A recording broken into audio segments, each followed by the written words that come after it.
மாவட்டம் பொன்னேரி ஆரணி ஆற்றில் வெள்ள தடுப்பு சுவர் மற்றும் மழைநீர் கால்வாய் அமைக்கும் பணிகள் நடைபெற்று வருகின்றன. இப்பணிகளை காங்கிரஸ் எம்எல்ஏ துரை சந்திரசேகர் நேற்று திடீர் ஆய்வு மேற்கொண்டார்.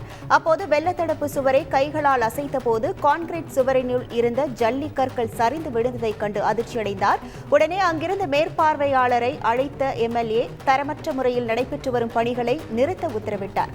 மேலும் நீர்வளத்துறை அதிகாரிகளை வரவழைத்து கட்டுமான பொருட்களின் தரம் குறித்து ஆய்வு செய்த பின்னரே பணிகளை தொடங்க வேண்டும் எனவும் அறிவுறுத்தினார். புதுக்கோட்டை மாவட்டம் ஆலங்குடி அருகே உள்ள ராசியமங்கலம் உடையார் தெரு பகுதியைச் சேர்ந்தவர் முத்தழகு. இவர் யூனஸ் என்பவருக்கு சொந்தமான சரக்கு வாகனம் ஒன்றை வாடகைக்கு ஓட்டி வந்தார். இந்த நிலையில் அதே பகுதியைச் சேர்ந்த பாலகிருஷ்ணன், செல்வம், அண்ணாதுரை ஆகிய 3 பேரும் முத்தழகையும் அவரது வாகனத்தையும் தாக்கியுள்ளனர். மேலும் வாகன கதவு கண்ணாடியை உடைத்து முத்தழகுவிற்கு கொலை மிரட்டல் விட்டு சென்றனர். இந்த சம்பவத்தில் பாதிக்கப்பட்ட முத்தழகு அளித்த புகாரின் பேரில் பாலகிருஷ்ணன், செல்வம் ஆகியோரை போலீசார் கைது செய்தனர். முக்கிய குற்றவாளியான அண்ணாதுரை தற்போது வரை தலைமறைவாக உள்ளார். நெல்லை மாவட்டம் குலவணிகர்புரம் பகுதியில் அரசு பேருந்து பழுதாகி நின்றதால் போக்குவரத்து பாதிக்கப்பட்டது. திருநெல்வேலியிலிருந்து தூத்துக்குடி செல்லும் இடைநெல்லா அரசு பேருந்து வணிகர்புரம் ரயில்வே கேட் அருகே பழுதாகி நின்றது. இதனைத் தொடர்ந்து பயணிகள் மற்றும் அக்கம் பக்கத்தினர் பேருந்தை தள்ளி சென்றனர். சென்னை அம்பத்தூர் அடுத்த ஒரகடம் பேருந்து நிறுத்தம் அருகே சாலையில் இளம் பெண்ணிடம் போதையில் வந்த ஆசாமி தகராறில் ஈடுபட்டு அடித்து கீழே தள்ளியதாக கூறப்படுகிறது. இதனை கண்ட அருகில் இருந்த பொதுமக்கள் போதை ஆசாமியை அடித்து உதைத்து போலீசாரிடம் ஒப்படைத்தனர். இந்த சம்பவம் குறித்து போலீசார் விசாரணை மேற்கொண்டு வருகின்றனர்.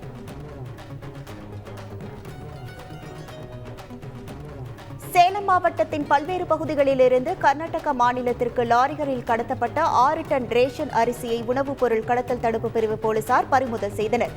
மேலும் இந்த சம்பவம் தொடர்பாக 6 பேரை கைது செய்ததோடு கடத்தலுக்கு பயன்படுத்திய 3 மின் லாரிகள் மற்றும் 2 இருசக்கர வாகனங்களை பறிமுதல் செய்தனர். கடத்தல் சம்பவத்தில் தொடர்புடைய மேலும் 2 வரை தேடி வருகின்றனர். புதுக்கோட்டை மாவட்டம் பொன்னமராவதி அருகே சங்கர் என்பவரின் வீட்டின் அருகே கோழியை விழுங்கிய நிலையில் 10 அடி நீளமுள்ள மலைப்பாம்பு இருப்பதைக் கண்டு அதிர்ச்சி அடைந்து தீயணைப்புத் துறையினருக்கு தகவல் அளித்துள்ளனர். இதனையடுத்து சம்பவ இடத்திற்கு வந்த தீயணைப்புத் துறையினர் மலைப்பாம்பை பிடித்து வனத்துறையினரிடம் ஒப்படைத்தனர். குடியிருப்பு பகுதிக்குள் மலைப்பாம்பு கிடைத்த சம்பவம் அப்பகுதி மக்களிடையே அச்சத்தை ஏற்படுத்தியுள்ளது. கேரள மாநிலம் திருச்சூர் மாவட்ட ஆட்சியராக பணிபுரிந்து வருபவர் அர்ஜுன் பாண்டியன். அதிகாலை வேளையில் அழிக்கோடு மீன்பிடி துறைமுகத்திற்கு சென்ற ஆட்சியர் அர்ஜுன் பாண்டியன் மீனவர்களுடன் கடலுக்கு சென்று அவர்களுடன் இணைந்து வலையில் மீன் பிடித்து மகிழ்ந்தார். மேலும் மீனவர்களின் தொழில் உள்ள சிரமம் குறித்து கலந்துரையாடிய ஆட்சியர் 5 மணி நேரங்கள் கழித்து கரைக்கு வந்து சேர்ந்தார். பின்னர் அப்பகுதி மீனவர்களுக்கு திருவோண வாழ்த்துக்களை தெரிவித்துவிட்டு அங்கிருந்து கிளம்பினார். திருப்பூர் மாவட்டம் பல்லடத்தை அடுத்த மங்களத்தில் ஸ்ரீதேவி, பூதேவி, ஆதிகேசவ பெருமாள் கோவில் கும்பாபிஷேக விழா வெகு சிறப்பாக நடைபெற்றது.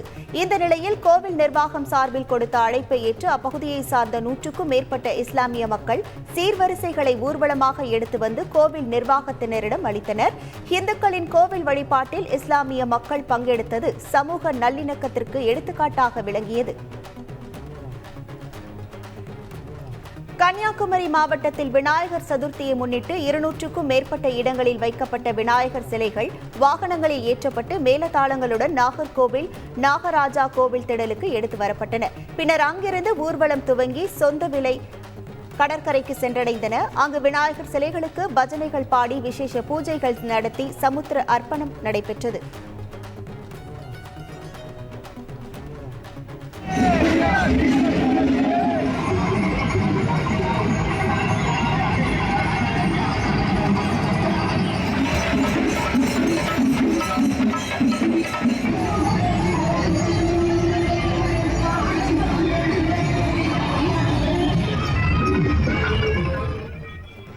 திண்டுக்கல் மாவட்டம் வேடச்சந்தூரில் இந்து முன்னணி சார்பாக விநாயகர் சிலை ஊர்வலம் நடைபெற்றது.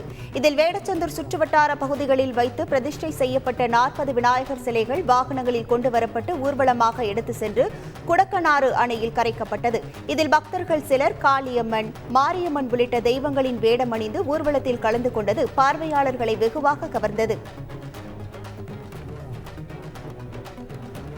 மாணவிகளுக்கு எதிரான குற்ற சம்பவங்களின் போது அவசர எண் 1098 அழைக்க வேண்டும் என்பதை வலியுறுத்தி சென்னை கோட்டூரில் உள்ள தனியார் பள்ளி ஒன்றில் 1500 மாணவ மாணவிகள் இந்தியா வரைபடம் மற்றும் அவசர எண் வடிவில் நின்று விழிப்புணர்வு ஏற்படுத்தினர்.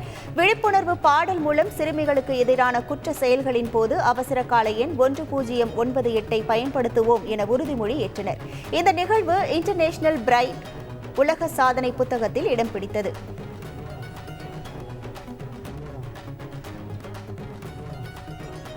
ராணிப்பேட்டை மாவட்டம் அரக்கோணம் அடுத்த அம்மனூர் பகுதியில் அமைந்துள்ள சிட்கோ தொழில்பேட்டையில் இயங்கி வரும் தனியார் தொழிற்சாலையில் திடீரென தீ விபத்து ஏற்பட்டது. தகவல் அறிந்து சம்பவ இடத்திற்கு விரைந்த தீயணைப்புத் துறையினர் நீண்ட போராட்டத்திற்கு பின் தீயை கட்டுக்குள் கொண்டு வந்தனர். இந்த சம்பவம் குறித்து அரக்கோணம் போலீசார் விசாரணை மேற்கொண்டு வருகின்றனர். தருமபுரி மாவட்டம் பாலக்கோடு அருகே கடந்த 2013ஆம் ஆண்டு தேசிய முதியோர் ஓய்வூதிய திட்டத்தின் கீழ் ஓய்வூதியம் கிடைக்க ஏற்பாடு செய்ய கிராம நிர்வாக அலுவலர் முருகேசன் லஞ்சம் வாங்கியதாக தருமபுரி ஊழல் தடுப்பு பிரிவு போலீசாரால் கைது செய்யப்பட்டார். இது தொடர்பான வழக்கு விசாரணை தருமபுரி தலைமை குற்றவியல் நடுவர் நீதிமன்றத்தில் 11 ஆண்டுகளாக நடந்து வந்த நிலையில் விசாரணை முடிவுற்ற நேற்று கிராம நிர்வாக அலுவலர் முருகேசனுக்கு 2 ஆண்டுகள் சிறை தண்டனை விதித்து உத்தரவிடப்பட்டது.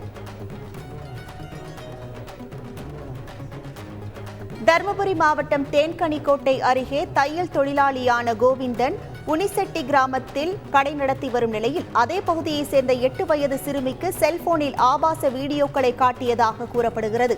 இது தொடர்பாக பாதிக்கப்பட்ட சிறுமியின் பெற்றோர் அளித்த புகாரின் பேரில் விசாரணை மேற்கொண்ட போலீசார் கோவிந்தனை போக்சோ சட்டத்தின் கீழ் கைது செய்தனர். பெரம்பலூர் மாவட்டம் குன்னம் அருகே வேப்பூர் பெரிய ஏரியில் சாக்கு மூட்டைக்குள் மனித எலும்புக்கூடு கண்டுபிடிக்கப்பட்ட சம்பவம் அந்த பகுதியில் பெரும் பரபரப்பை ஏற்படுத்தியுள்ளது.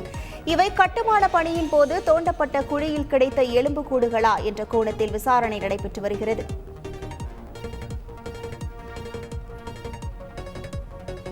கடலூர் மாவட்டம் விருதாச்சலம் பெரியார் நகரில் குற்ற நுண்ணறிவு பிரிவு போலீசார் நடத்திய சோதனையில் வீடு ஒன்றில் மூட்டை மூட்டையாக ரேஷன் அரிசிகள் பதுக்கி வைத்திருப்பது கண்டறியப்பட்டது. அதனைத் தொடர்ந்து போலீசார் மேற்கொண்ட விசாரணையில் குமரவேல் என்பவர் வீட்டை வாடகைக்கு எடுத்து ரேஷன் அரிசிகளை நாமக்கல், கேரளா ஆகிய பகுதிகளுக்கு கடத்தப்படுவதாக தெரியவந்தது.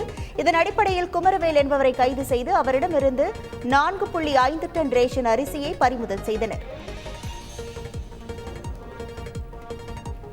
திண்டுக்கல் மாவட்டம் பழனி லட்சுமிபுரத்தில் மளிகை கடை நடத்தி வருபவர் வெண்ணிலா.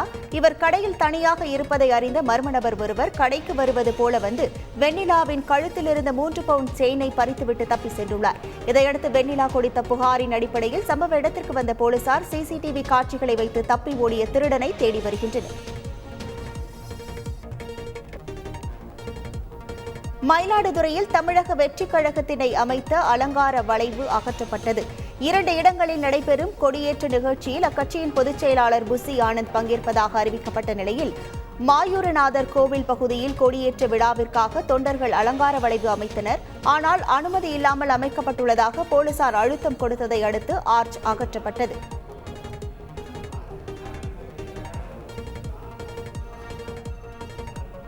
உதகை அருகே 12 ஆண்டுகளுக்கு ஒருமுறை பூக்கும் நீலக்குறிஞ்சி மலர்கள் பூத்து குலுங்கியுள்ளது.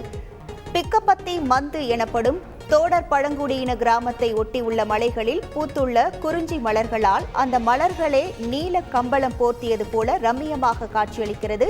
நீலகிரி மாவட்டத்திற்கு நீலகிரி என பெயர் வர காரணமாக இருப்பது நீல குறிஞ்சி மலர்கள்தான் என்பது குறிப்பிடத்தக்கது.